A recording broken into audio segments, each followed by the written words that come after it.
بسم الله الرحمن الرحيم. إياك نعبد وإياك نستعين. عزتمندو نن سبا که موږ تاسو ګورو دا غربیان چې کوم کافران دي هغوی اکثر د قرآن مجید سره عام بېعزتي کوي. قرآن مجید سوځوي یا بعضې جادوګران دي نور په دې ملکونو کې هغوی د قرآن مجید د ښځو په حیض باندې لیکي جادوګران او دا رقم نور کافران د قرآن مجید العیاذ بالله په لغت ووایي او ظلم ورسره کوي نو سره عام دا کار کوي. نو هر هغه څوک که مسلمان که کافر چې قصداً د قرآن مجید بېعزتي کوي نو دا انسان کافر، ملحد، زنديق، منافق او واجب القتل ده په اتفاق د علماو سره چې قصداً څوک د قرآن مجید بېعزتي کوي. ځکه قرآن مجید کې الله سبحانه وتعالی فرمایي الله فرمایي اولئک جزاؤهم ان علیهم لعنة الله والملائکة والناس اجمعین. الله فرمایي په دغه زنديقو باندې، په دغه ملحدینو باندې، په دغه واجب القتل خلکو باندې الله تعالی فرمایي چې دوی باندې د الله لعنت ده، په دوی باندې د ملایکو لعنت ده او د ټولو خلکو ور باندې لعنت ده. ځکه دوی د شاعر الله بېعزتي کوي، د الله د کلام بېعزتي کوي. دا خو حال د کافرانو او د زنديقینو او د ملحدینو او د کفارو. دوی ځکه د قرآن مجید بېعزتي کوي. په دې باندې موږ او تاسو مسلمانان معلوموي چې موږ او تاسو کې غیرت شته او که نه، که موږ او تاسو کې غیرت ولا کوي. وجه دا ده نن سبا موږ او تاسو مسلمانان اسلامي ملکونه ورته یادومه، پاکستان وګوره، عرب وګوره، دا رقم شام وګوره، ترکیه وګوره، ایران وګوره، افغانستان وګوره، دې ټولو ملکونو کې د قرآن مجید بېعزتي کېږي. تعجب خبره ده ګوره، مسلمانان ملکونه مسلمانان خلک د قرآن مجید بېعزتي کوي.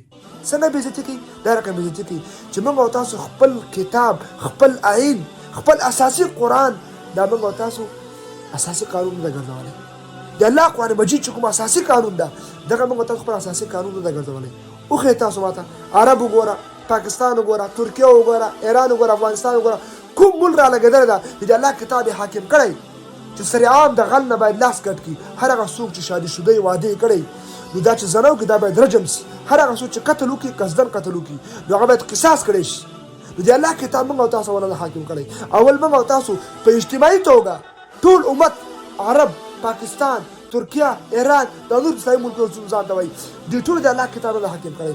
هر هغه قوم چې د الله کتاب حاکم نه کړي، د الله کتاب باندې عمل نه کوي، د الله په کتاب فیصلې نه کوي، دا قوم کافر ده. قرآن کې الله تعالی فرمایي په سورة مائده کې الله تعالی فرمایي ومن لم يحكم بما انزل الله فاولئک هم الكافرون فاولئک هم الظالمون فاولئک هم الفاسقون.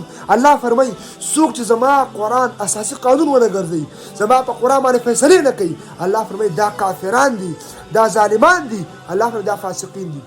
اول نمبر عرب راوخله، بیا پاکستان راوخله، بیا ترکیه راوخله، بیا ایران او د افغانستان ټول ملکونه راوخله. هر هغه ملک چې د حکومت په سطحه د الله کتاب باندې فیصلې نه کوي دا کافران دي. نو د قرآن فیصله ده ګوره د مفتي اعظم چې دغه الله ده. نو عزتمندو موږ او تاسو په اجتماعي توګه د قرآن سره غداري کړې ده، په اجتماعي توګه موږ او تاسو د قرآن مجید بېعزتي کوو. راسه دا خو اجتماعي خبره وه، شروع په کفر کې اخته دي ټول ملکونه. اوس انفرادي ژوند ته راسه موږ او تاسو ته وګوره څومره وخت موږ او تاسو نیټ ته ورکوو، فیسبوک، یوټیوب، ټیک ټاک دې شیانو موږ تاسو څومره وخت ورکوو. خو دومره وخت موږ او تاسو د الله کتاب ته نه ورکوو، قرآن ته یې نه ورکوو. دا خو د قرآن مجید بېعزتي ده، دا د قرآن مجید سره غداري ده. دا موږ او تاسو نن سبا دومره ذلیل یو، په فلسطین کې ذلیل یو، بوسنیا کې ذلیل یو، چچنیا کې ذلیل یو، پاکستان کې ذلیل یو، خارج ملکونو کې موږ او تاسو ذلیل یو. ولې ذلیل یو؟ وجه دا ده چې موږ او تاسو د الله کتاب سره غداري کړې ده، موږ او تاسو د الله د کتاب بېعزتي کړې ده. موږ او تاسو د الله د کتاب تلاوت کوو، نه په معنا ځان پوه کوو، نه په تفسیر ځان پوه کوو، نه په احکاماتو ځان پوه کوو، نه قرآن مجید خپل عقیده کې راولو، نه خپل عمل کې راولو، نه قرآن مجید خپل بچی کېنو، نه قرآن مجید باندې خپل وخت مصروفه کوو. خپل وخت په بېجایه شیانو کې، په دغه خرافاتو کې، په رواجونو کې موږ تاسو وخت لګولی. خپل څوک وخت په دنیا ګټلو کې لګوي، څوک الله ښایسته کور جوړ کړم، څوک یې بچي مې ډېر سي، په همدغه کې موږ تاسو خپل وخت لګولی.